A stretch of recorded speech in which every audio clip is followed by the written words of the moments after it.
Hello. Are you guys ready for this one? I don't know. I might lose some friends over this, so it was nice knowing you. Happy to have known you. Take care. Um, this is super weird to some people, so I don't know if everybody's gonna be down with it or not. So, um, I was gonna do my milk kefir grains. I have to strain them anyway, and so when I can find little videos like this to do stuff that I don't have to actually think about, I was like, oh yeah, that'll be good. I'll just do that one.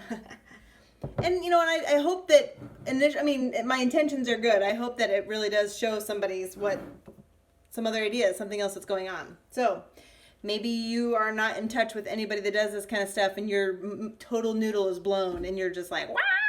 Or maybe you're one of my friends who does this with me, and you're like, yeah, get obsessed, you go, girl. Either way, I think it's worth mentioning, and I think it's definitely a health topic that is underplayed. I don't know, and specifically when it comes to the gut, anyway. Like, I don't know if many people know this, but 70% of your immune system is in your gut. And in your gut, there's a whole bunch of like flora. So if you think of your gut, and specifically your GI tract, if you think of that as a rainforest, and you think of how each life form in a rainforest feeds on one another, and it's a pretty tight knit system going on. Well, it's the same way in your GI tract, and so if you don't have a good gut flora or rainforest, then it leaves open the possibility to more bad ailments, and the list of ailments goes on and on. You would be so surprised to find out all the things that could be wrong with you based on your gut health. So, we're talking skin issues, things that you just wouldn't think would be related, can all be related and sourced back to your digestive health. So, that's the reason why I do milk kefir. It is one of the best ways that you can make probiotics at home, and it is just a crazy amount of probiotics and vitamins, namely vitamin K2. There's D, obviously, from the milk. There's folate, and there's a trillion different colonies of different strains of bacteria, good bacteria. Sort of like yogurt, okay? So if you are new to this and have no idea what I'm talking about, if you picture in your mind yogurt, that's sort of what it is. So what is going on here in my little counter experiment?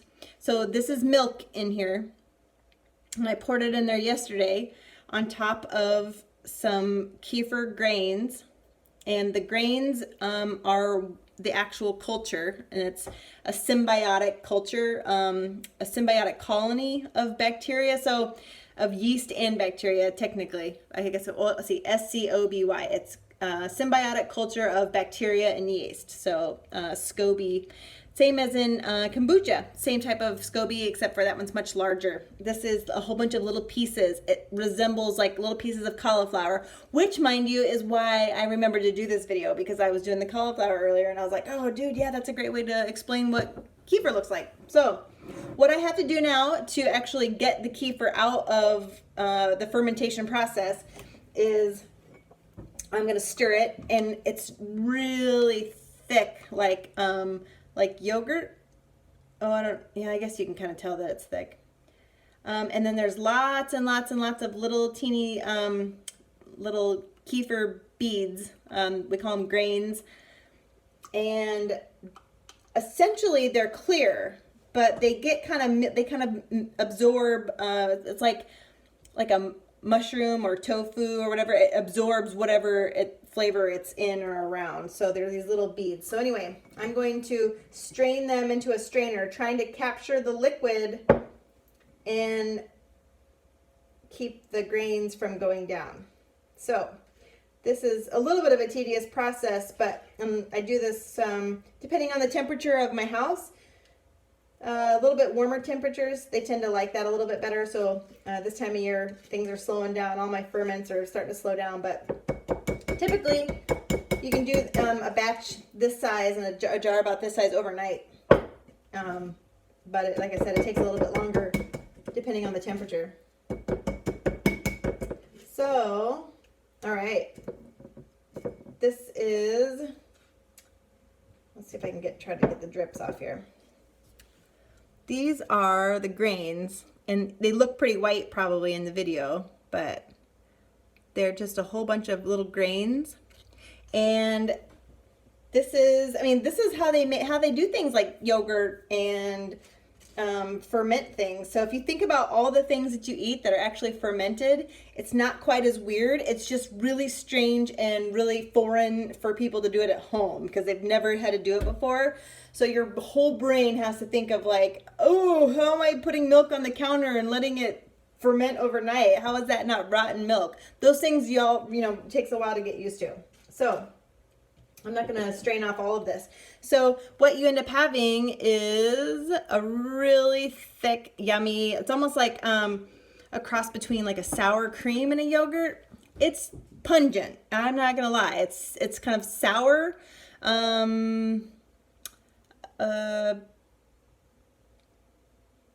I would say that most people do not think of it as an enjoyable product the first time they have it. They're not really like, oh yeah, give me some more of that.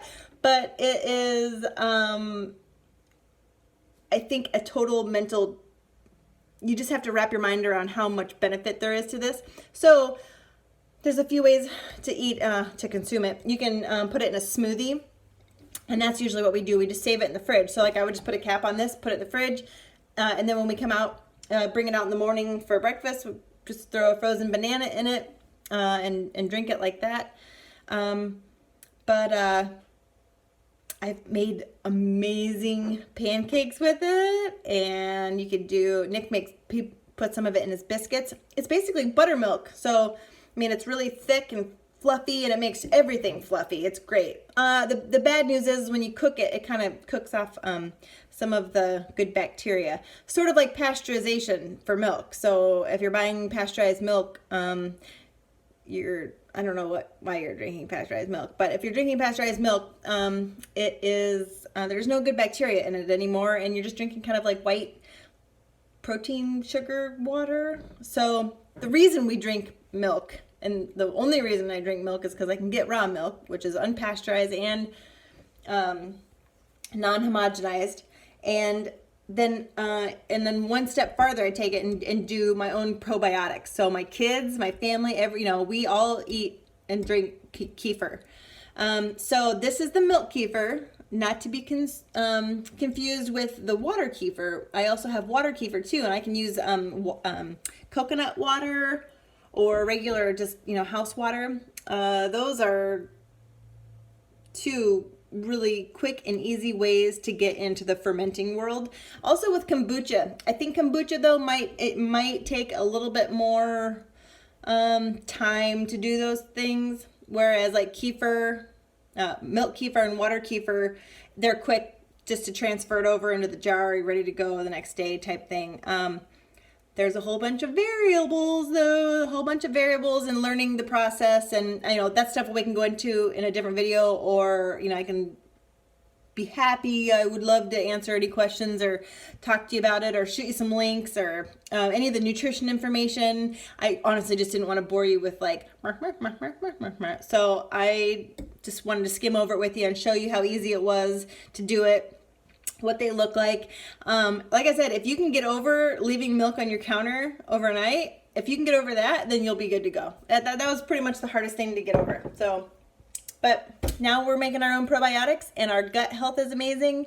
I did want to mention, I did make a mental note to say that I read that it helps lower cholesterol too.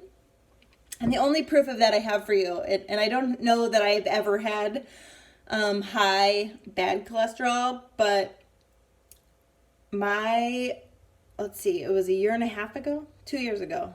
2 years ago, I had my cholesterol checked. I think it was for life insurance. And my LDL cholesterol was 73.